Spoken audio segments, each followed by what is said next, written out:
नमस्कार। सेल्फ में ट्यूटोरियल में एक बार फिर से आपका स्वागत है। आज फिर आपके लिए net JRF history previous year question paper जो मैं लेकर आ रही हूँ उसी सिलसिले को आगे बढ़ाते हुए आज का जो लेक्चर सीरीज है जिसमें हम देखेंगे संगम युग से किस तरह के क्वेश्चन आए हैं प्रीवियस ईयर में, उस पर हम लोग फोकस करेंगे और इस पर डिस्कशन करेंगे।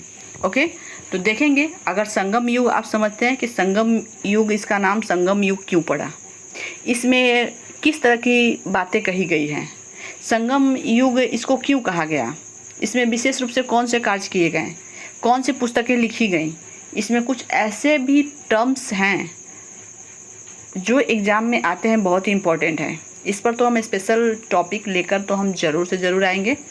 आप चैनल को फॉलो करते रहें। आगे बढ़ते हैं इस बात में। ये है 2011 से 2006 तक जो क्वेश्चन पूछे गए हैं, लेकिन ये देख के मैं सेटिस्फाइड नहीं हूँ। इसमें 2-4 क्वेश्चन छूट भी गए हैं, मैं आपको ज़रूर बताऊंगी। लेकिन ये है जो आंशिक रूप से जो क्वेश्चन है जो पूछे जाते हैं संगम युग से, इसमें ये दिया हुआ है। चलिए आगे बढ़ते हैं। दिसंबर 2011 में नेट जेआरएफ क्वेश्चन पेपर में, प्रीवियस ईयर क्वेश्चन पेपर में ये क्वेश्चन सब आए हुए हैं, तो हम आंसर सहित आपके साथ डिस्कस कर रहे हैं। क्वेश्चन नंबर 1, संगम काल के दौरान कृषि की प्रमुख फसलें निम्नलिखित में से कौन सी थी? कौन सी थी? धान और गन्ना। संगम काल में के जो शासक होते थे वो इसकी खेती करते थे। क्वेश्चन नंबर 2, जून 2009 में पूछा है, संगम साहित्य संस्कृत काव्य है, यह सामाजिक अवस्था के बारे में सूचना प्रदान करता है। तो संगम साहित्य संस्कृत काव्य है, संस्कृत का काव्य है संगम साहित्य? बिल्कुल नहीं। ये संगम युग कहाँ स्टार्ट होता है? दक्षिण में। तो इस संस्कृत में तो इसमें तो लिखे नहीं गए थे, मैं आपको बता देती हूँ। तमिल में ये जो भी काव्य लिखे गए हैं तमिल में लिखे गए हैं, तो इसीलिए इसका ए गलत हो जाएगा। लेकिन यह सामाजिक अवस्था के बारे में सूचना प्रदान करता है, तो आर सही है। आंसर होगा डी। क्वेश्चन नंबर 3,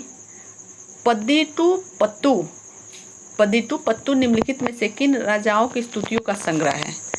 तो पद्दिटू पत्तू भी एक संग्रह है। वो किन राजाओं का? चेर शासकों का।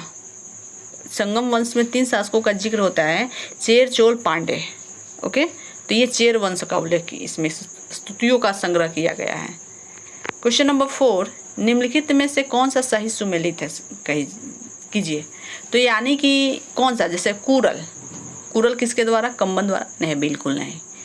अहनानुरु परनर द्वारा? नहीं। पुरनानुरु मामूलनर द्वारा? नहीं। इसमें बस ये कौन सा सही सुमेलित है? एक नीचे वाला सुमेलित हो रहा है, शिल्पादिकरम। शिल्पादिकारम क्या है? नहीं जानते हैं। शिल्पादिकरम, मणिमेखलई। यदि आप जानते होंगे तो हमें लिख भेजें।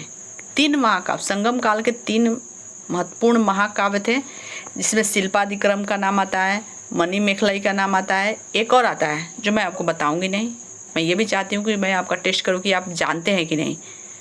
तो आप हमें ज़रूर कमेंट सेक्शन में हमें लिख के भेजें। अगर नहीं भी जानते हैं तो कोई बात नहीं, वो भी बताएं।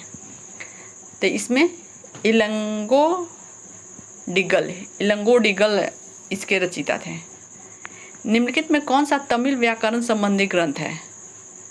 तमिल व्याकरण संबंधी ग्रंथ कौन सा है इसमें? मणिमेखलई, कुरल, शिल्पादिक्रम, तोल्कापियम। तो इसमें आंसर होगा डी। तोल्कापियम तमिल व्याकरण का सबसे फेमस ग्रंथ था।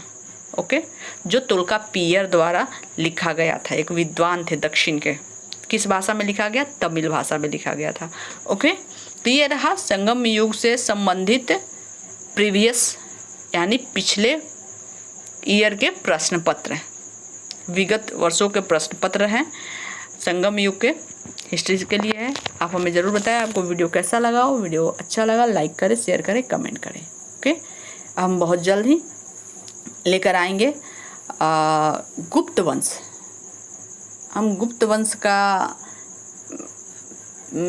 वंश में किस तरह के प्रीवियस ईयर क्वेश्चन पूछे गए थे उसके वीडियो लेकर मैं नेक्स्ट टाइम आऊँगी। तब तक के लिए आपको गुड बाय।